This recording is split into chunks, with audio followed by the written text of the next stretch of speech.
The man who came to the Three Forks Valley arrived without fanfare, a solitary figure against a vast, indifferent sky. He was old, his face a roadmap of sun and sorrow, his movements deliberate as if conserving the final ounces of a long-spent energy. His only companion was a grey-muzzled dog, a creature as silent and watchful as himself. The settlers of Prosperity, a town that had willed its name into a fragile reality, watched him from a distance. They saw him lead his tired horse not toward the fertile river bottom where the cottonwoods grew thick, but toward a barren, windswept hill that stood apart from the others, a lonely hump of rock and stubborn grama grass. He made his camp at its base, and for days, he did nothing but sit and watch the sun travel across the face of the hill, his dog, Buck, resting its head on his knee. The townsfolk whispered. A man that old, alone, choosing the worst piece of land in the entire valley. He was either a fool or running from something terrible. He carried with him a small collection of leather-bound journals, their pages brittle and yellowed, and in the evenings, by the low light of his fire, he would trace the spidery script with a calloused finger, his lips moving silently. This was Amos. And the knowledge he sought was not in the sky above, but in the earth beneath his feet, a wisdom passed down through generations that had learned the hard way what it meant to survive. He felt the dry soil crumble between his fingers, smelled the scent of baked clay and distant rain that never came, and he knew this was the place. Not a place to conquer, but a place to join. The hill did not offer comfort, it offered a challenge, and in its stubborn solidity, Amos saw the promise of a sanctuary the likes of which the valley had never known. He unpacked his tools, a sturdy shovel, a heavy pickaxe, a wheelbarrow with a squeaking wheel, and looked up at the slope. He was not here to build upon the land. He was here to build within it. His work began at dawn the next week, and it was this work that turned the town's quiet curiosity into open ridicule. Amos did not clear a patch of land for a foundation. He did not fell trees for lumber or measure out the four corners of a cabin. Instead, he faced the south side of the hill and began to dig. The rhythmic scrape of his shovel and the solid thud of his pickaxe echoed in the clear morning air, a strange and solitary music. He was digging a hole, a great curved opening into the belly of the land itself. Garrett, a man whose confidence was as broad as his shoulders and whose opinions were always the loudest in the general store, was the first to give the project a name. "Look at old Amos," he declared to a small audience of ranchers and merchants. "Trying to crawl back into the womb of the earth. He's not building a home, he's digging a badger hole." The name stuck. Others, feeling generous, called it Amos's folly. They watched him, day after dusty day, hauling out dirt and rock, his ancient frame wiry and unyielding. He worked with a slow, relentless pace that defied his age. The hole grew deeper, wider, until it began to resemble the mouth of a cave. He framed the entrance with thick, salvaged timbers and began to shape the interior, his shovel carving out a main room, then a smaller alcove off to the side.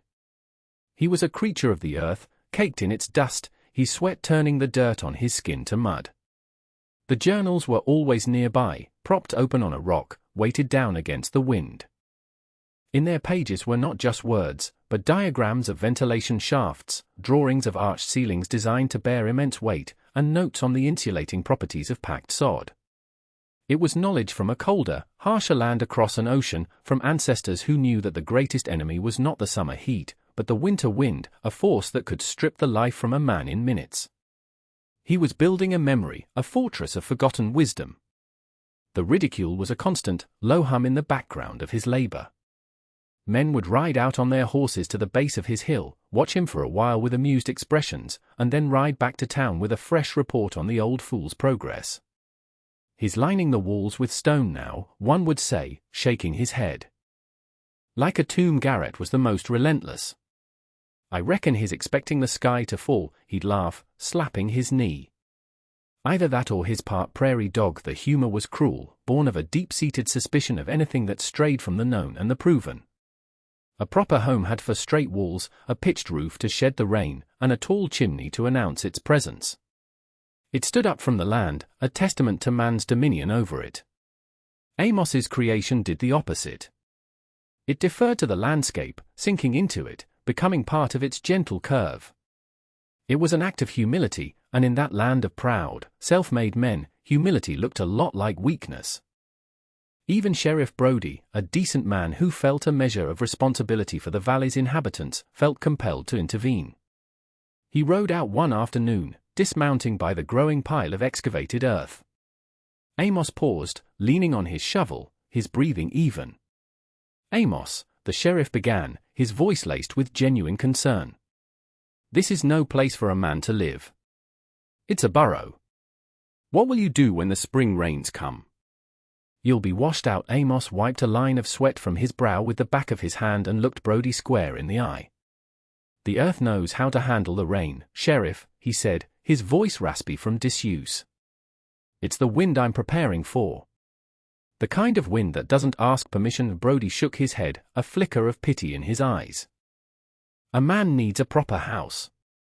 For square walls and a roof against the sky." Amos glanced up at the vast, pale blue expanse. "The sky isn't always a friend, Sheriff," he replied softly, and turned back to his work. As summer bled into a long, dry autumn, Amos's dwelling took its final shape. A round, sturdy door made of reinforced planks was set into the timbered entrance. To one side, a single, deep-set window, double-paned with precious glass he'd traded for, looked out over the valley. The rest of the structure was invisible, buried. He'd painstakingly cut bricks of thick sod from the prairie and laid them over the roof, so that in time, the grass took root again.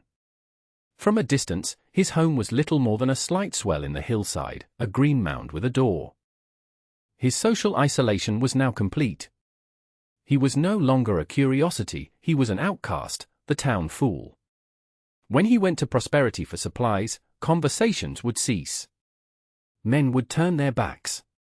The clerk at the general store served him in tense silence. Only the dog, Buck, offered unwavering companionship, a warm presence at his feet during the long, quiet evenings. It was during this time that the Millers arrived, a young couple full of hope and naivety, their worldly possessions strapped to a pair of pack mules. They built their cabin quickly, conventionally, down in a pretty little spot by the creek. It was a flimsy thing of green lumber and poorly chinked logs, but it had 4 walls and a proper roof, and the townsfolk nodded in approval. They were polite to Amos, offering a hesitant wave if they saw him from a distance, but they were new and eager to fit in, and they kept their distance, easily swayed by the town's consensus. Amos felt the sting of their avoidance, the universal human ache for connection, but he did not let it deter him. The journals told him what was coming. The land told him. He trusted them more than the whispers of men. He found a quiet satisfaction in the solitude, a peace in the rhythm of his self-sufficient life. The autumn air, which should have carried the sharp bite of approaching frost, remained unnervingly mild, thick and heavy. The usual migrations were off, flocks of geese flew south weeks ahead of schedule, their calls sounding urgent, panicked. The coyotes, usually bold, grew silent and stayed close to their dens. Amos, consulting his grandfather's journals, noted the unnatural stillness in the air, the way the smoke from his chimney rose straight up for days on end, as if the world were holding its breath. Inside his home, a simple barometer he'd constructed from a bottle, a tube, and colored water showed the atmospheric pressure beginning a slow, steady, and deeply alarming descent. He tapped the glass, his brow furrowed. The reading was lower than any his grandfather had ever recorded. Martha, one of the town's oldest residents and a woman who paid more attention to the land than to gossip, also felt the change. "The squirrels are hoarding every last nut," she remarked to Sheriff Brody one morning. "And the spiders are building their webs low to the ground. Something's coming." "The old signs don't lie." Brody, ever the pragmatist, offered a patient smile. "Just an early winter, Martha," but he felt a prickle of unease. Amos, he dug a trench around his doorway to divert any melting snow and packed the seals of his door and window with a mixture of moss and clay until they were completely airtight. Garrett and his friends rode by one last time, seeing the massive woodpile inside. "Look at that!" Garrett roared with laughter. "The old badger is planning to hibernate until spring." The laughter echoed across the valley, thin and brittle in the strange, still air. Amos did not look up. He was listening to a different sound, a deep, distant silence that was more threatening than any noise. The change came without warning. One afternoon, the sun vanished behind a high, milky haze. The temperature, which had been unseasonably warm, dropped 20 degrees in an hour. Then 30. A strange, bruised light settled over the valley, leaching all the color from the landscape. The wind, which had been absent for days, began to stir, not as a breeze, but as a low, guttural moan that seemed to rise from the frozen earth itself. Then the snow began. It was not the narrative of the valley, however, was being violently rewritten. In Garrett's proudly built cabin, the wind found every tiny crack. It shrieked through the gaps in the chinking, sucking the heat from the room in moments. The fire in his hearth sputtered as the wind hammered down the chimney, sending smoke and ash billowing into the room. He fought to barricade his door as the frame shuddered under the assault. Down by the creek, the Miller's situation was far worse. Their flimsy home offered little resistance. A gust of wind tore a section of the roof away, and the blizzard poured in, a swirling vortex of white that extinguished their fire instantly. Plunged into darkness and a terrifying, lethal cold, they could only huddle together under a thin blanket, their hope draining away with every passing minute. The world outside had ceased to exist. There was only the white, screaming rage of the wind and the crushing, absolute cold. For 2 days, the blizzard held the valley in its grip. The temperature plummeted to a level no one had ever experienced, a cold so profound it felt like a physical weight. The snow, driven by the relentless wind, piled into monstrous drifts, burying fences, outbuildings, and entire cabins. Survival became a matter of minutes, not hours. For Garrett, the end came when a section of his roof, burdened by a massive drift, finally splintered and collapsed, burying half his room in an avalanche of snow and splintered timbers. A falling beam struck his arm, the crack of bone barely audible over the storm's howl. Pinned for a moment, he managed to scramble free, his arm hanging uselessly at his side. His home was gone. The cold was already sinking into his core. Blinded by the swirling snow, his mind numb with shock and pain, a single, desperate thought surfaced: the Badger Hole. The folly. The one place in the entire valley that was not built to fight the storm, but to hide from it. It was an impossible chance, a crawl through a white hell, but it was the only chance he had. He stumbled out into the tempest, his pride frozen and shattered, and began to pull himself toward the hill. Miles away, Sheriff Brody, attempting a desperate check on the town's more isolated residents, found himself lost, his horse struggling in a chest-deep drift. He was a strong man, a capable man, but the storm was bigger than any strength he possessed. He, too, realized his own proud home was a death trap. He thought of the old man on the hill. Could the fool have been right? One by one, the illusions of safety were stripped away, leaving only the raw, terrifying truth. And slowly, impossibly, a small, desperate pilgrimage began. The Millers, guided by some primal instinct, abandoned their ruined cabin and stumbled through the blizzard.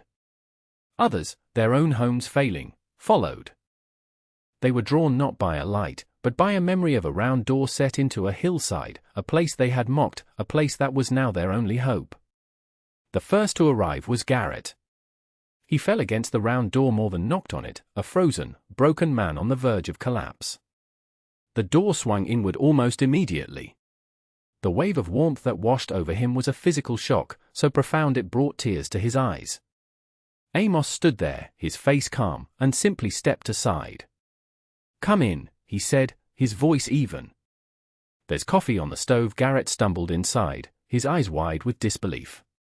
The air was warm, still, and filled with the gentle light of 2 lanterns. The stove glowed with a steady heat. It was a sanctuary, a haven of impossible peace in the heart of the apocalypse. He saw the massive woodpile and finally understood. It wasn't for hibernation, it was for sharing. Soon after, the Millers arrived, their faces masks of ice, the young woman sobbing with cold and fear.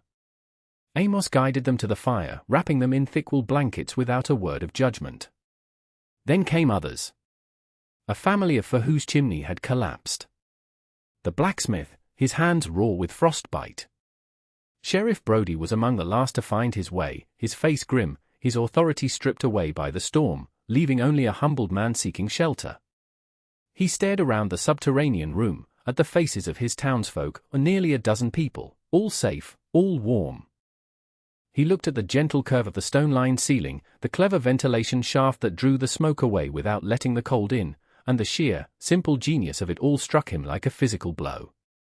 He looked at Amos, who was quietly handing a mug of broth to Garrett. The fool on the hill. The crazy old man. He had seen what none of them had. He had listened to a wisdom they had all dismissed. And he had saved them. When the storm finally broke on the third morning, the silence was as shocking as the wind had been. The survivors, huddled in the warmth of Amos's home, looked out the single window at a world transformed. It was a landscape of alien beauty and utter devastation. The valley was buried under a deep, uniform blanket of white, with massive, sculpted drifts that had reshaped the terrain. Of the town of Prosperity, only a few rooftops were visible. Most of the cabins were either crushed or completely entombed. As the sun rose, casting a brilliant, painful glare on the snow, the reckoning began. It was a quiet, internal process, taking place in the heart of each person who had taken shelter there. Garrett sat with his arm in a sling Amos had fashioned, staring at the floor. The bluster and pride had been scoured out of him, leaving a raw, aching humility. He finally looked up at Amos, his eyes filled with a shame so profound it was difficult to witness. "You knew," he whispered, his voice cracking. "All this time, you knew this was coming." Amos simply nodded, his expression not of triumph, but of a deep, weary sorrow. "The earth remembers what the sky forgets," he said, repeating the old words. "My grandfather wrote that. He saw a storm like this, in the old country. It wiped out a whole village." Sheriff Brody walked over to the window, looking out at the ruin of the life they had built. All their hard work, all their confidence, undone in 2 days. He turned to face Amos. There was no need for a lengthy apology, it was all there in his eyes. "We owe you our lives, Amos," he said, his voice heavy. "We were fools. Proud fools." The transformation was palpable. The mockery had been replaced by a reverent awe. The outcast had become their savior. He had offered not just shelter from the storm, but a devastating lesson in the difference between pride and wisdom. In the years that followed the Great Blizzard of '88, the Valley of Three Forks was reborn. The memory of the storm became the foundation of a new community, one built on humility and a hard-won respect for the forces of nature. Amos's home, once known as Amos's Folly, was now simply called the Shelter Hill. It became a landmark, a touchstone. When people rebuilt, they did not rebuild as before. They came to Amos, their hats in their hands, and they asked for his help. He never turned anyone away. He unrolled the brittle pages of his family's journals and shared the old knowledge freely, the principles of earth sheltering, the importance of a low profile, the techniques for building walls banked with soil to defy the wind.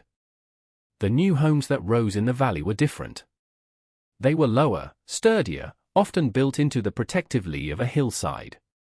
They were less monuments to human pride and more a partnership with the land itself. Garrett, his arm healed but his spirit forever changed, became Amos's most devoted student. The former critic became the most passionate advocate for the new way of building, his loud voice now used to praise the wisdom he had once ridiculed. He worked alongside his neighbors, showing them how to lay a sod roof that would hold fast in the wind, his actions a constant, living apology for his past arrogance. Amos lived out his days in quiet dignity. He never once said, "I told you so." He never lauded his foresight over them. He remained the same quiet, deliberate man he had always been, his wisdom offered not as a weapon of pride, but as a gift.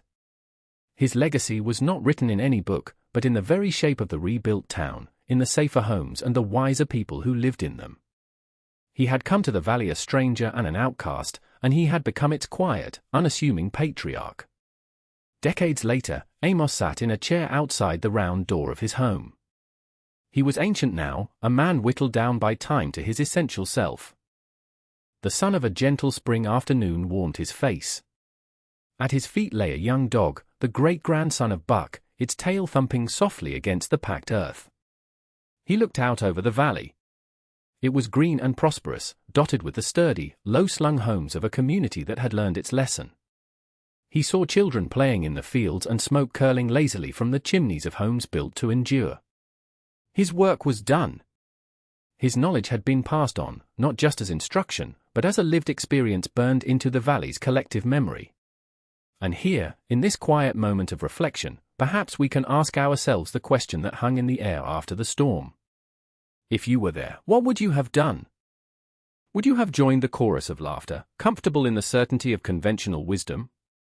Or would you have had the courage to see the sense in something strange and new, to listen to a quiet truth in a world full of loud opinions? The story of Amos is not just about a blizzard. It is about the fierce and fragile nature of truth. It reminds us that wisdom is often quiet, inherited from the struggles of the past, and easily dismissed by the arrogant confidence of the present. It teaches that the greatest strength is sometimes found not in standing tall and defiant against the storm, but in having the humility to listen to the ancient, protective wisdom of the earth itself, and to build a life that respects its power. The old man closed his eyes, a faint smile on his lips, a silent testament to a life well lived, a lesson well taught, and a future made safe.